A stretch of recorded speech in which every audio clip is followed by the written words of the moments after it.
ɓe ɗon maɓɓita kaaba hajja, ɓe ɗon maɓɓita kaaba dewkiti amin. La ilaha illallah. ɓe maɓɓiti kaaba, ɓe maɓɓiti kaaba. Allahu akbar,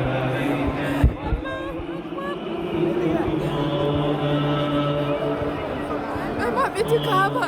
La ilaha illallah. ɓe maɓɓiti kaaba,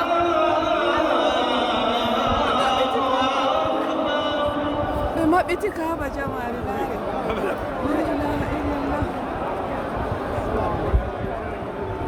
لا إله إلا الله. لا إله. اللهم افتح لي أبواب رحمتك ومغفرتك وأدخلني فيها بسم الله. اللهم أدخلني فيها. الله أكبر، الله أكبر، الله أكبر، الله أكبر، الله أكبر.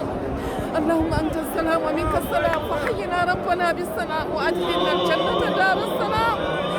تبارك يا ذا الجلال والإكرام. اللهم افتح لي أبواب رحمتك ومغفرتك وأدخلني فيها. بسم الله والحمد لله ولا إله إلا الله. له الملك وله الحمد ولا كل شيء قدير. اللهم أنت السلام. اللهم افتح لي، اللهم افتح لي أبواب رحمتك ومغفرتك. اللهم إنك عفو تحب العفو فاعف عنا. اللهم إنك عفو تحب العفو فاعف عنا. اللهم إنك عفو تحب العفو فاعف عنا. اللهم افتح لي أبواب رحمتك ومغفرتك وأدخلني فيها بسم الله. لا إله إلا الله، لا إله إلا الله، لا إله إلا الله، لا إله إلا الله. الله هو اللي يمدر كعبة، الله هو اللي يمدر كعبة. لا إله إلا الله. الله نستل إلى الجنة.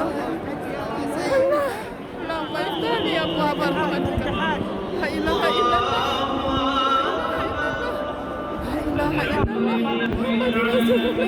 ɓe maɓɓiti kaaba jotta min ɗo dari laara nder mai. La ilaha illallah.